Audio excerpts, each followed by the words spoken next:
Palestinian government denounced a growing environmental and health crisis in Gaza due to the ongoing Israeli blockade.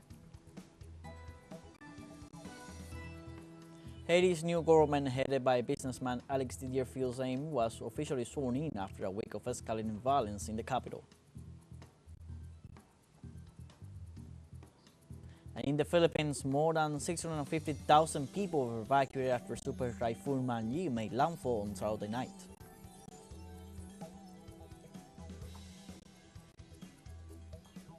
Hello, welcome from the South. I'm Luis Alberto Matos from the teleSUR studios in Havana, Cuba. We begin with the news.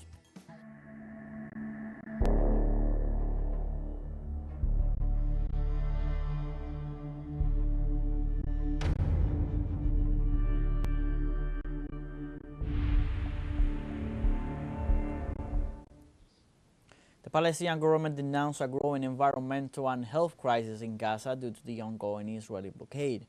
Authorities said Israel's refusal to allow gas into the occupied territory forced many families to use tree branches for cooking and heating. According to data, these situations seriously affected the vegetation cover, which represents the lungs of the city and a source for improving air quality, causing high pollution rates, aggravating health risks, especially for children and the elderly, exposing them to serious airborne diseases. Authorities call on the international community and humanitarian organizations to intervene urgently to mitigate the environmental and health damage.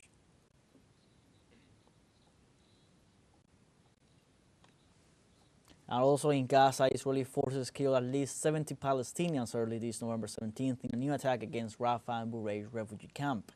Dozens of Palestinians were killed or injured following an Israeli airstrike on a residential building in the besieged town of Beit Lahaya, which, according to local sources, sheltered 70 displaced people. Initial reports suggest that the airstrike carried out by Israeli fighter jets caused extensive damage to the building, which collapsed, causing a significant number of casualties among innocent civilians, including children and women. The precise number of casualties is still unknown, as rescue teams are unable to reach the area of the attack due to the extensive destruction and continued Israeli airstrikes. And in Europe, several countries united in a massive demonstration to denounce the Israeli genocide against citizens of the Gaza Strip.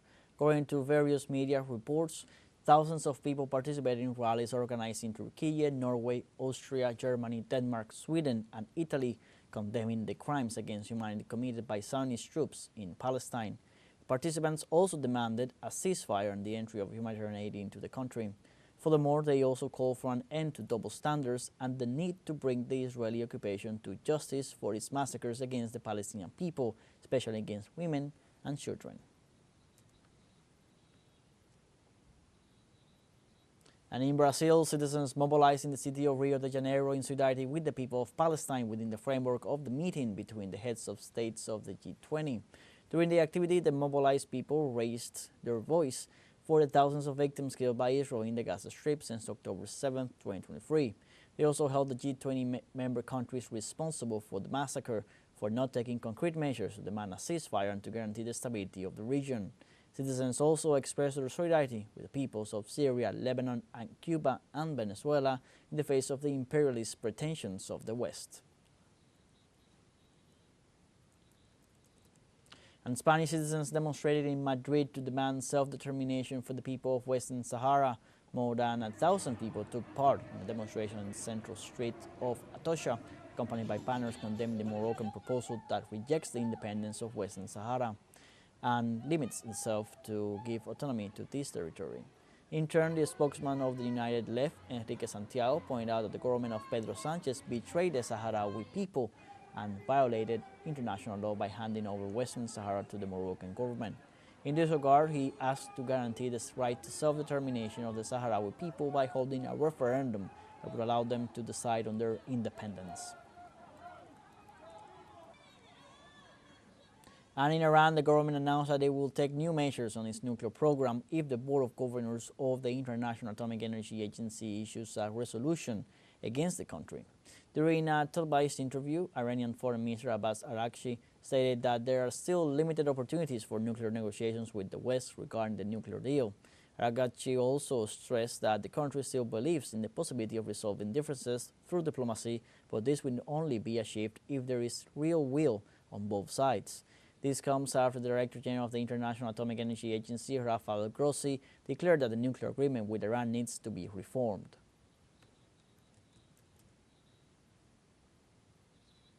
And in Libya, the first stage of the municipal elections proceeds normally and in an organized manner according to the authorities. 29 municipalities in the western region, 12 in the eastern region, and 17 in the southern region participate in the first stage of these elections. Also, following the North Atlantic Treaty Organization's bombing of Libya in 2011, no electoral process to elect a president has taken place. Finally, the second phase of the municipal elections is scheduled for next January 1st.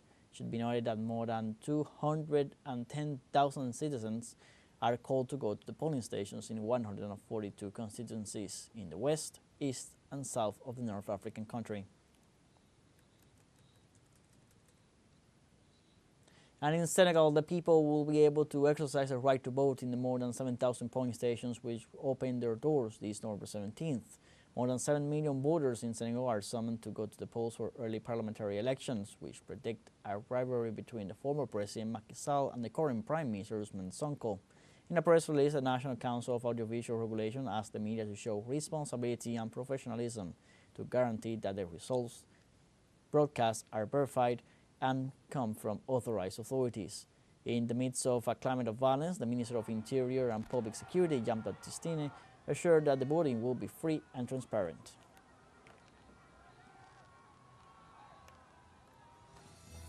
And we now have a short break coming up, but first remember you can join us on TikTok at teleSUR English, where you'll find news in different formats, news updates, and much more. We'll be right back. Stay with us.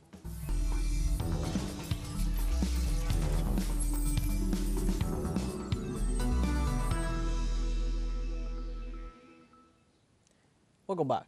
Haiti's new government, headed by businessman Didier Fils-Aime, was officially sworn in this November 16 after a week of escalating violence in the capital due to armed gangs that plagued the country. The new head of government stated that there is no time to lose and that this government is taking office with a sense of urgency and gravity.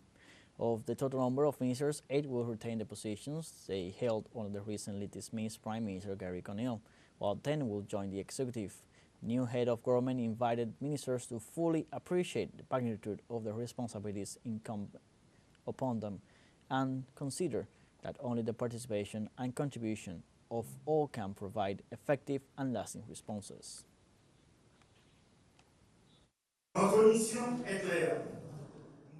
Our mission is clear.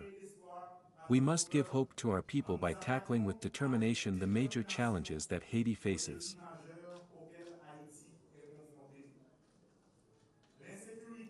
Insecurity in all forms must be fought vigorously.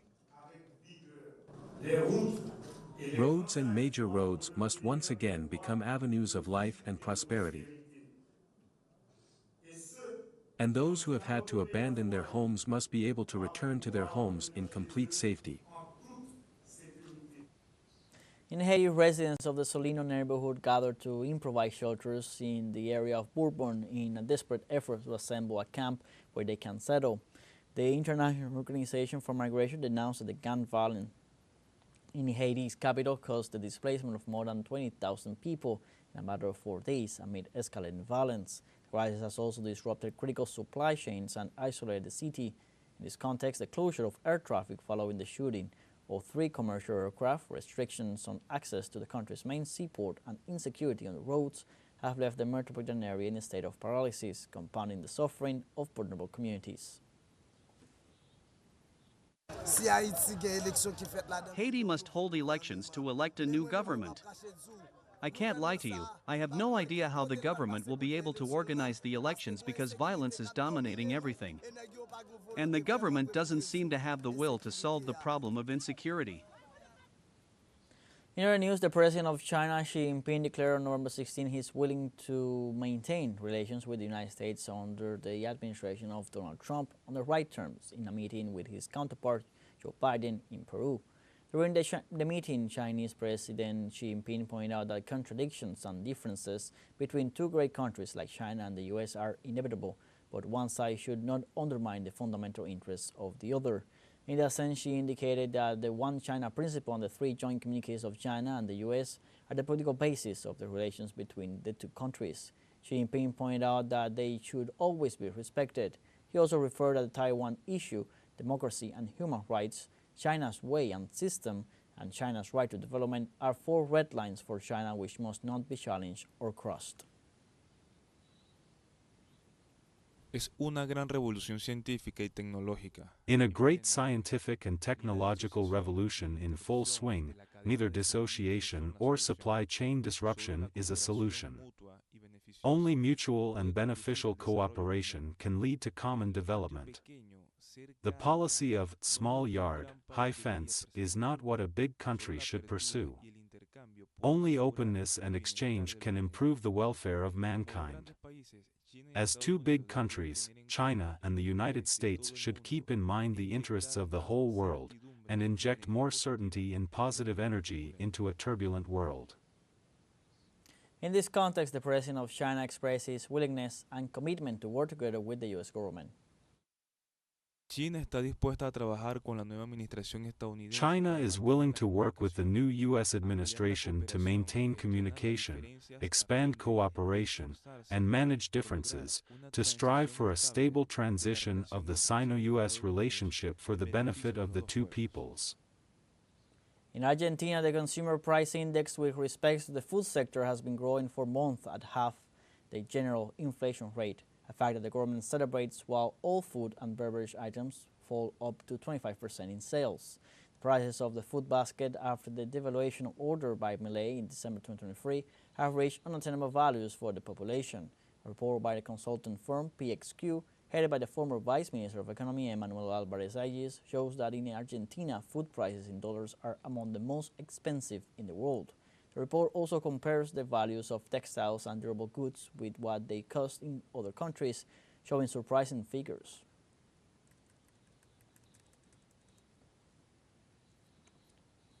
In the United States, authorities arrested at least 9 citizens who expressed their rejection of men's anti-abortion demonstration.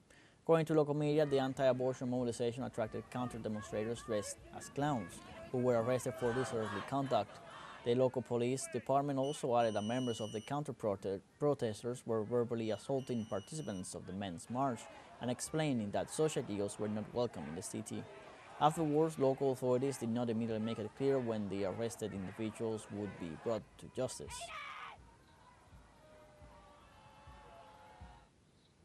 We have a second short break coming up, but before we invite you to visit our YouTube channel at teleSUR English. There you'll be able to rewatch our interviews, top stories, special broadcastings, and more. Hit the subscribe button and activate the notification bell to stay up to date on the world's most recent events. Final short break, don't go away.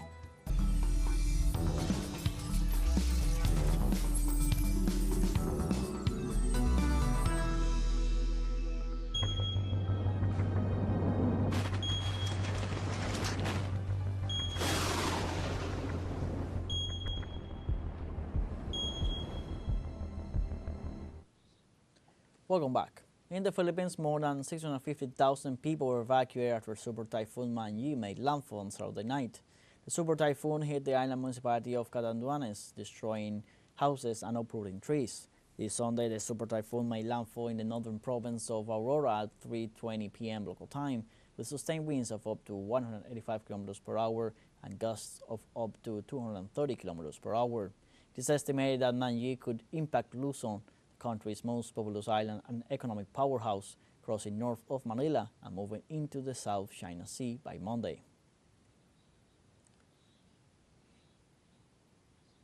And in a new report, the President of Honduras, Xiomara Castro, informed that 74 municipalities in the country were directly impacted by Tropical Storm Sara, and more than 60,000 people were affected. The President emphasized that the rains, floods, and overflowing rivers caused by Sara left significant damage. In this sense, 63,920 people are in a condition of victims, while 3,720 are in shelters.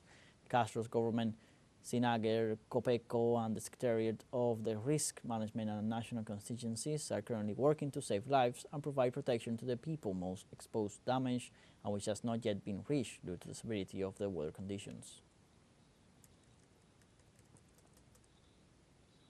And China began construction of the world's largest offshore solar park in Shandong province. The state-owned China National Nuclear Corps is in charge of the project. The park is 8 kilometers off the coast of the city of Dongyin and can generate 178 billion kilowatt-hours of power each year. That amount can power the consumption of 2.6 million urban residents. The farm is designed to house almost 3,000 panels of 60 meters long and wide. It will cover an area of more than 1,200 hectares.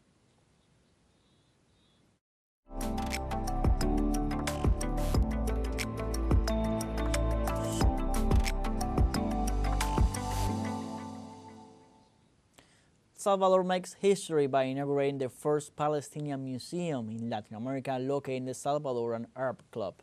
The first Palestinian museum in Latin America was inaugurated on November 16th. The space will tell the history, culture, traditions, art, and heritage of that country. The space contains a lot of emotional value, historical value, but above all, the contribution of the Palestinian people. It will also have guides and tours for each area. The museum will serve as a bridge of fusion between the Salvadoran and Palestinian cultures, positioning itself as a meeting place for all those who wish to know more about the two nations.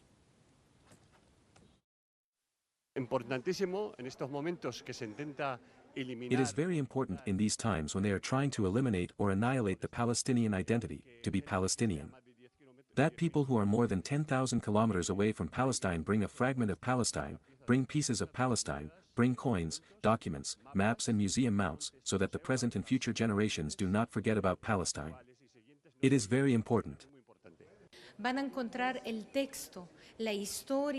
You will find in the text the true history of so many civilizations that passed through the Holy Land. You will find books. You will find gastronomy.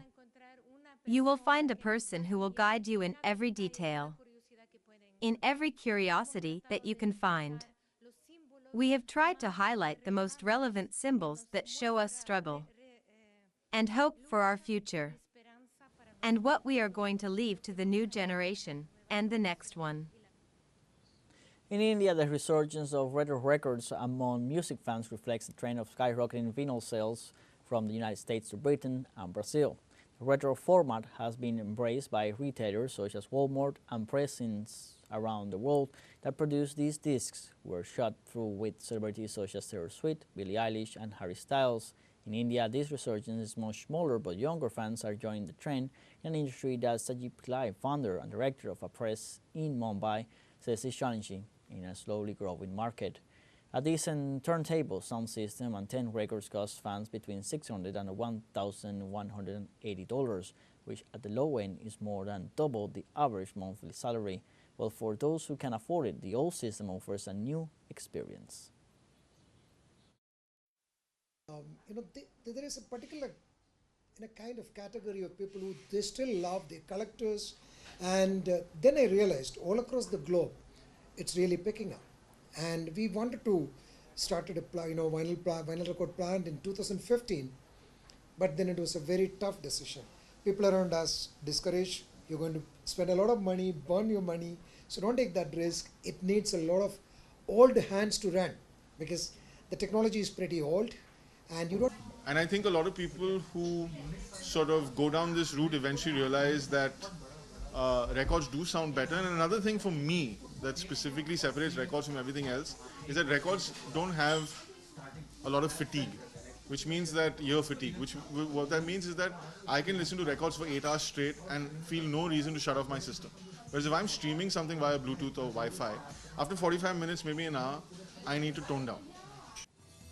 We have come to the end of this news brief. You can find these and many other stories on our website, teleSUR.net. Also join us on social media, Facebook, X, Instagram, Telegram, and TikTok. For teleSUR English, I'm Luis Alberto Matos. Thank you for watching.